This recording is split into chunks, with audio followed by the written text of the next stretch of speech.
Frédéric Fougera, bonjour et bienvenue sur le site du magazine Le Manager. Face à ce microbe qui a traumatisé le monde et l'entreprise, quels conseils donneriez-vous à des dirigeants qui sont devant une ambiguïté sur la manière de communiquer? Il y a effectivement toujours, en réalité, une ambiguïté par rapport à la communication. Faut-il communiquer pour être présent, pour ne pas se faire oublier, pour se faire connaître? Et puis en parallèle, le risque de communiquer et de paraître prétentieux, opportuniste.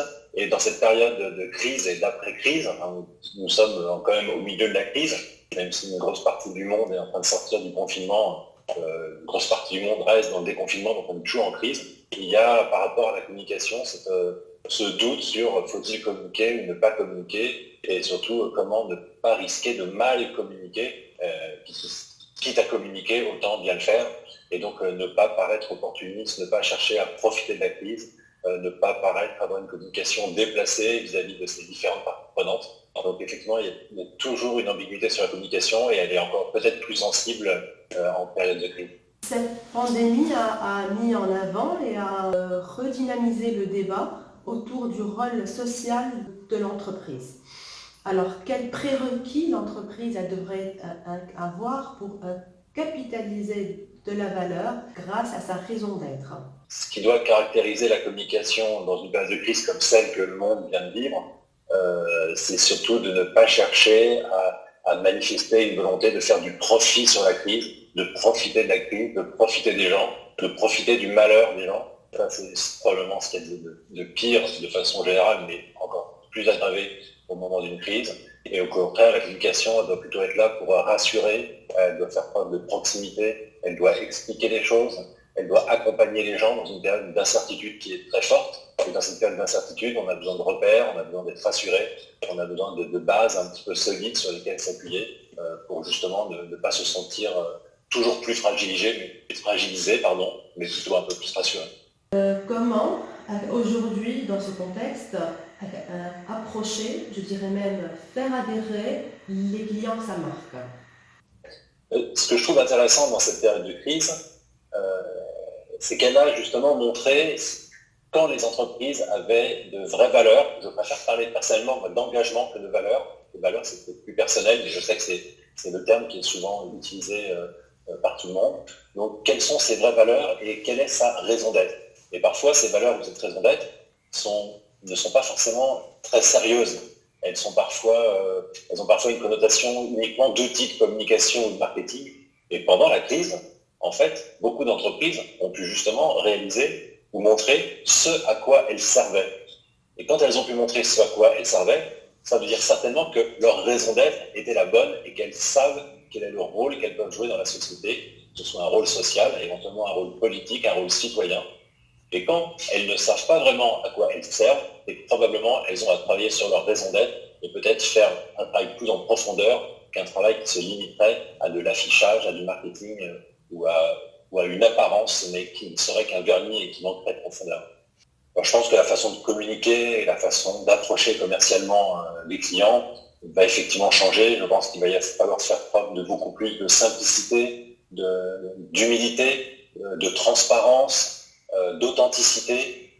Je pense qu'on ne va pas pouvoir débarquer en venant dire regardez, nous sommes les meilleurs, venez profiter de nos offres extraordinaires.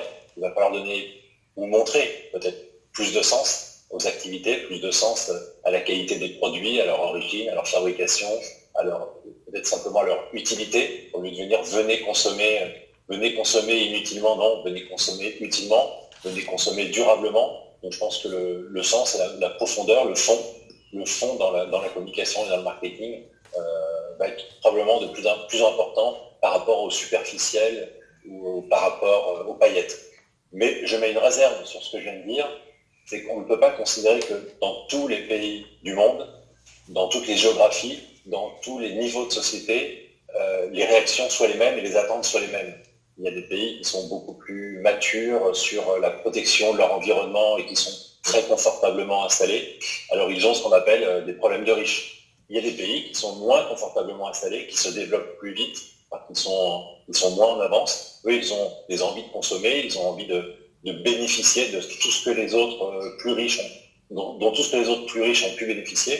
Et alors, on ne peut pas leur demander ou on ne peut pas s'imaginer attendre qu'ils auront forcément les mêmes réactions.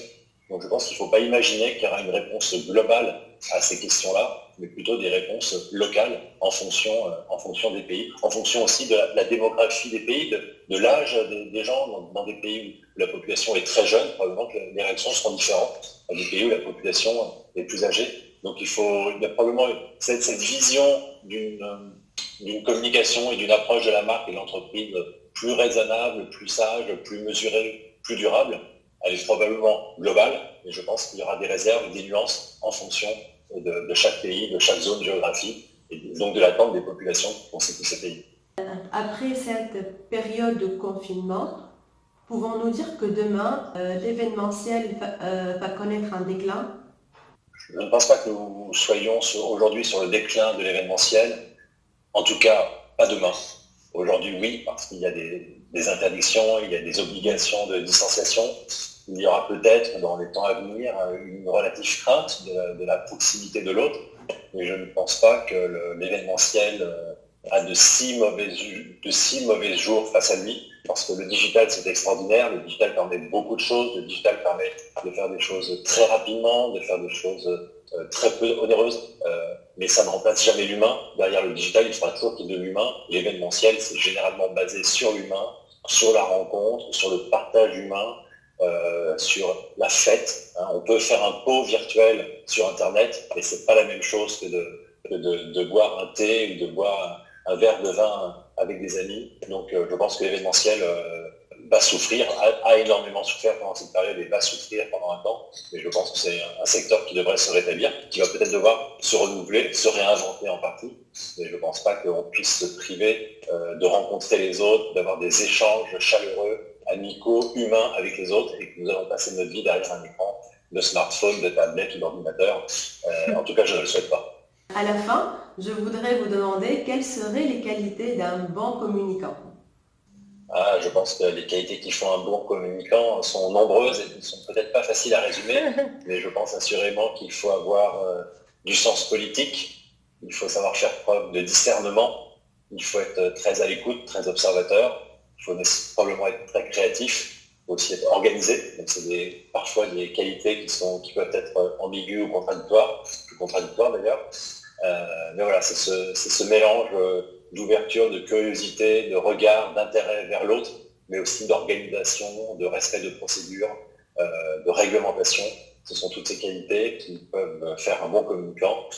Certaines sont plutôt innées, d'autres s'apprennent, notamment avec l'expérience. L'expérience, c'est très important. On ne peut pas être performant en communication en débarquant. Il faut avoir un peu travaillé, il faut avoir expérimenté des choses, il faut avoir fait des erreurs, il faut avoir vécu des situations multiples pour ensuite être capable de s'adapter et d'être un bon communicant.